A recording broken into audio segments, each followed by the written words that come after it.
Bab 1. Ratapan hening dari Sapuan Kuah Studio Anya adalah tempat perlindungan kekacauan yang terkendali. Sebuah ruangan loteng kecil yang selalu berbau terpentin dan mimpi. Kanvas-kanvas dalam berbagai tingkat penyelesaian bersandar di setiap permukaan yang tersedia. Guratan-guratan biru langit dan merah tua yang cemerlang mengintip dari balik selimut debu.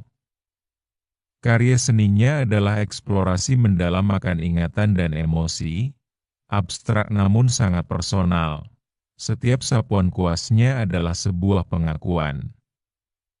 Namun, ia belajar bahwa bakat tidak membayar sewa. Selama bertahun-tahun, dunianya berputar di sekitar pameran seni lokal dan pameran galeri sesekali di kota pesisir Port Blossom yang sepi.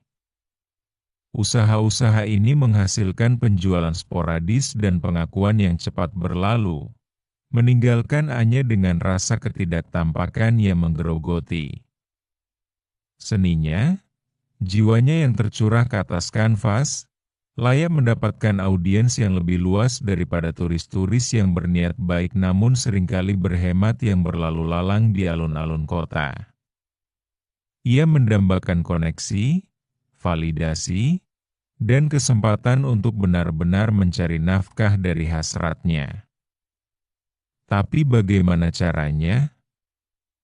Dunia seni tradisional terasa seperti benteng, gerbangnya dijaga oleh elit eksklusif yang tak dapat ia tembus.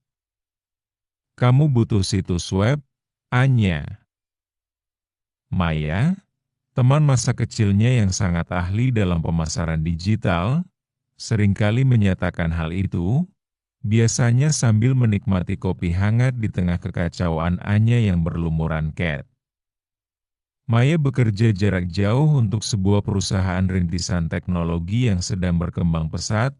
Hidupnya seolah-olah sangat jauh dari dunia nyata Anya yang penuh dengan cat dan kanvas. Anya selalu melambaikan tangannya dengan acuh. Oh, Maya, kau tahu aku. Aku payah soal komputer. Lagi pula, karyaku perlu dilihat langsung. Teksturnya, kedalamannya layar benar-benar meratakannya. Penolakannya bukan sekadar teknofobia, melainkan ketakutan akan hal yang tak diketahui, kekhawatiran untuk mengekspos karya-karyanya yang intim ke dalam kehampaan digital yang tak berarti. Namun, setiap bulan berlalu, ketika tabungannya yang menipis menggemakan kesunyian studionya, kata-kata Maya mulai terngiang. Ratapan lirih dari sapuan kuasnya yang tak terbeli semakin keras.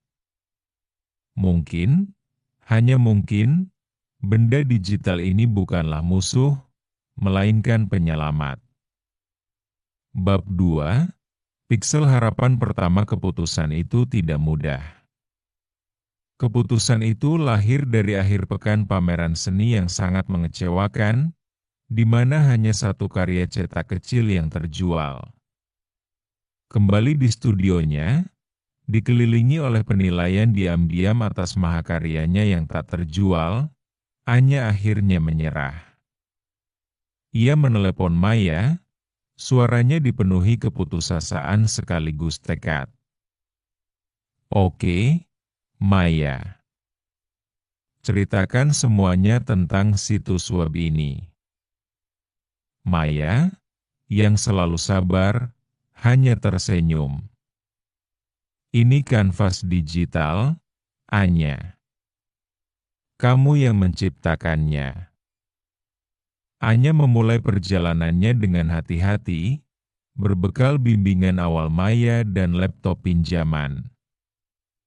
Pertemuan pertamanya dengan internet sebagai sumber informasi sungguh luar biasa. Ia mengetik cara membuat situs web untuk seniman di kolom pencarian, dan segudang artikel, tutorial, dan video membanjiri layarnya. Istilah-istilah seperti SEO, UI, UX, hosting, dan domain berputar-putar di sekitarnya, asing dan mengintimidasi. Namun Anya memiliki ketelitian seorang pelukis, kesabaran seorang pematung. Ia melahap setiap informasi, mencatat, menonton video, perlahan, dengan tekun menyusun potongan-potongan puzzle. Ia belajar tentang platform seperti Squarespace dan WordPress, membandingkan template, dan membayangkan tata letak. Ia memilih desain yang bersih dan minimalis, sesuatu yang tidak akan mengalihkan perhatian dari emosi lugas dalam karyanya. Prosesnya lambat, terkadang membuat frustrasi, tetapi juga terasa membebaskan. Setiap foto lukisannya yang diunggah terasa seperti sebuah aksi perlawanan kecil terhadap ketidaktampakannya sebelumnya. Ia menghabiskan waktu berjam-jam memotret karyanya dengan cermat, memastikan representasi digitalnya menangkap tekstur dan nuansa aslinya. Ia menyusun pernyataan artistiknya, menyunting biografinya, dan untuk pertama kalinya, secara sadar memikirkan brandingnya. Apa yang diwakili oleh Anya Thorne Art? Keaslian, emosi, koneksi. Akhirnya, setelah berminggu-minggu upaya yang terfokus, sebuah situs sederhana namun fungsional muncul. Situs itu memiliki halaman tentang saya, galeri yang memamerkan koleksi awalnya, dan halaman kontak yang sederhana. Itu adalah portofolio digital pertamanya, sebuah bisikan pelan yang diluncurkan ke lautan internet yang luas dan bergema. Perasaan itu merupakan campuran aneh antara pencapaian dan kerentanan yang mendalam, seolah-olah ia baru saja membuka jendela jiwanya untuk dilihat seluruh dunia. Ia menekan, terbitkan, dengan jari gemetar, menahan napas, menunggu, ia tidak yakin apa. Bab 3, Gema dan Koneksi Hari Berganti Minggu. Anya terus-menerus memeriksa analitik situsnya, memperhatikan jumlah pengunjung yang hanya 1 digit dengan perasaan campur aduk antara harapan dan keputusasaan. Apakah ia telah melemparkan karya seninya ke dalam lubang hitam? Kemudian, sebuah notifikasi berkedip di layarnya, bunyi lonceng memecah kesunyian digital. Sebuah surel.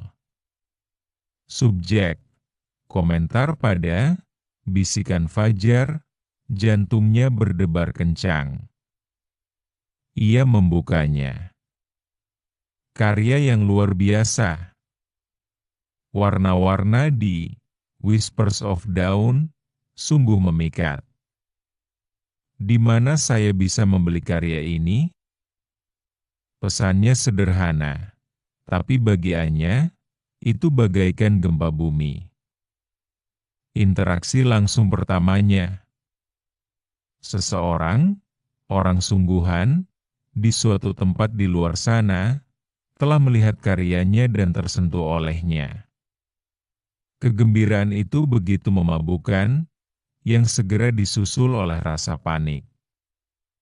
Ia belum menyiapkan opsi e-commerce. Dengan sigap, ia membalas email tersebut, menjelaskan prosesnya, dan berjanji akan memberitahu mereka jika pembelian sudah memungkinkan. Maya, tentu saja, senang sekali. Lihat, sudah kubilang. Sekarang, ayo kita buka tokonya. Dengan bimbingan Maya yang sabar, Anya mengintegrasikan bagian e-commerce. Istilah teknisnya masih terasa rumit, tetapi prospek menjual karyanya secara langsung, kepada siapapun, dimanapun, merupakan motivasi yang kuat.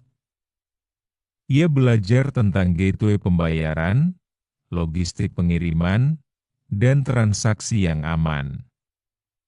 Rasanya seperti mempelajari bahasa baru, tetapi bahasa yang menjanjikan untuk menerjemahkan hasratnya menjadi sumber penghidupan. Seminggu kemudian, bunyi lonceng lain. Sebuah tanda terima email. Penjualan daring pertamanya. Whispers of Dawn sedang menuju ke pembeli di Toronto, Kanada. Anya menatap layar, air mata menggenang di pelupuk matanya. Gagasan bahwa sebuah karya yang ia ciptakan di studionya yang tenang, sebuah karya yang lahir dari emosi terdalamnya, dapat menjelajah benua dan menemukan rumah di kehidupan orang lain. Semua difasilitasi oleh platform digital ini, sungguh ajaib. Situs webnya bukan lagi sekadar pajangan statis, melainkan jembatan yang menghubungkan karya seninya dengan dunia, mengubahnya dari seorang seniman yang terisolasi menjadi wirausahawan yang sedang berkembang. Kotak masuknya perlahan mulai terisi dengan lebih banyak pertanyaan melalui formulir kontak yang baru ia terapkan, beberapa berupa pujian sederhana, yang lainnya berupa pembeli serius. Gemanya semakin keras, berubah menjadi paduan suara.